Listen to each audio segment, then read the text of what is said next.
Hello everyone, welcome back to my channel. My name is Karen. I make bookish and school related videos, but it has been a hot minute since I uploaded a bookish video, and that is because my school year was a really busy one. Just to give you guys a little bit of an update, I'm at home dying from online classes, but I am wrapping this up really soon. But today marks the first day of Asian and Islander Pacific Heritage Month, and it also marks the first day of the Asian Readathon. And so I was like, you know what? I'm an Asian. I love to read.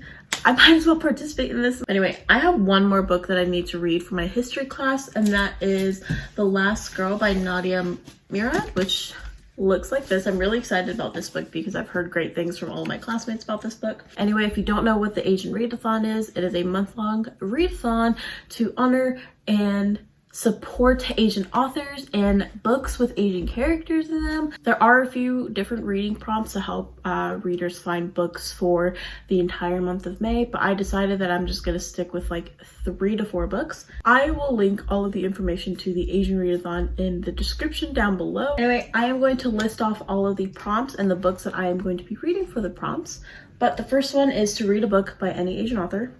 Got that covered. To read a book featuring an Asian character or written by an Asian author who you can relate to. And so for this prompt, I will be reading Caracara by Cynthia Kanahata. I think I've mentioned this book plenty of times in like past videos. This is the first book that got me into reading, and I've had this book forever. I lost the dust jacket to this a long time ago, but basically I relate to the main characters because they are Japanese American and they live in the South, and I'm Japanese American and I live in the South. So I can't really like give a really good synopsis of this book, but just know main characters Japanese, they live in the South, older sister has cancer, and this touches a lot on like that sisterly relationship and family importance. So I really like this book. Back in the 6th grade, I wrote a letter to the author and she wrote a letter back. So I absolutely love Cynthia Kanahata and I love all of her writing. I think this is more of like a middle grade type book, but it's so nostalgic and it's so relatable to me. I love it. So the third prompt is read a book featuring an Asian character or written by an Asian author who is different from you. So I purchased this online through Book Outlet, and I just got an email today that my shipment has been shipped, and so I should be expecting this book soon, but that is From Twinkle with Love by Sandhya Menon. I definitely feel like I've mentioned this book in a past video before. I just have this really bad habit of finding books that I really want to read and then sharing it with the world and then just not being motivated enough to read it, and then I just never follow up. So I may have mentioned this book, I don't know, but I absolutely love Sandhya Menon's writing, and I have just been in this big mood to read just this YA contemporary lovey-dovey romance book because I have been reading nonstop sad nonfiction the last several weeks. The only thing I know about this book is that it's about a teen filmmaker named Twinkle. I love these names. I guess this guy approached her about working on a movie with her for an upcoming film festival, but she's actually in love with his twin brother, but she falls in love with the guy that came up to her. She gets these anonymous emails and she assumes that it's the twin brother, but I don't know. There's just so much that goes on into it as I'm reading the synopsis, and I'm so excited to read it. I know I'm gonna read this in like one sitting and then buy the next book or whatever, but I love the Rishi universe, When Dimple Met Rishi. I loved all of that. There was another book. What book did I read? I read There's Something About Sweetie. That is what I read. Anyway, the prompt was read a book featuring an Asian character or written by an Asian author who is different from you. Sandhya Menon, and the characters in her books are all Indian.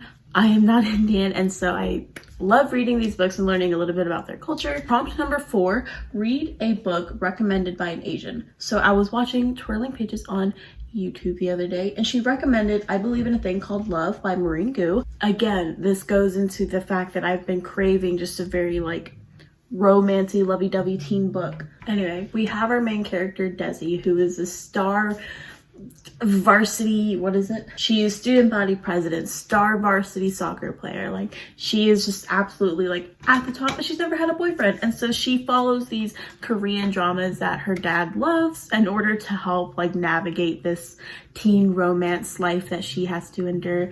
I've never read anything by Marine Gu before. Very excited. I've heard great things. Also, I am a subscriber to 3 different library systems, and tell me why only one of the 3 libraries has this book on ebook. And also, I had so many other books that I wanted to read, but I didn't want to buy them. I wanted to borrow them from the library. None of the libraries have the books. Racist. The last prompt is an optional one, but that is to read the group book, and that is Little Fires Everywhere. There's also going to be a Little Fires Everywhere like Watchalong. I really need to finish my history book and then get into this.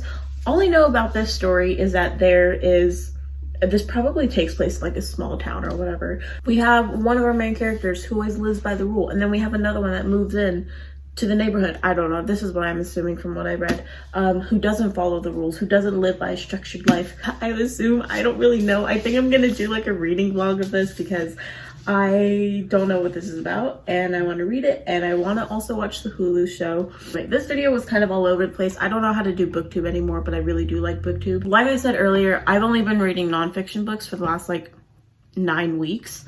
So I have one book that I want to recommend. Also, if you need to follow the prompt, read a book recommended by an Asian, I can be your Asian that recommends the book, and that is In Order to Live by Yeonmi Park.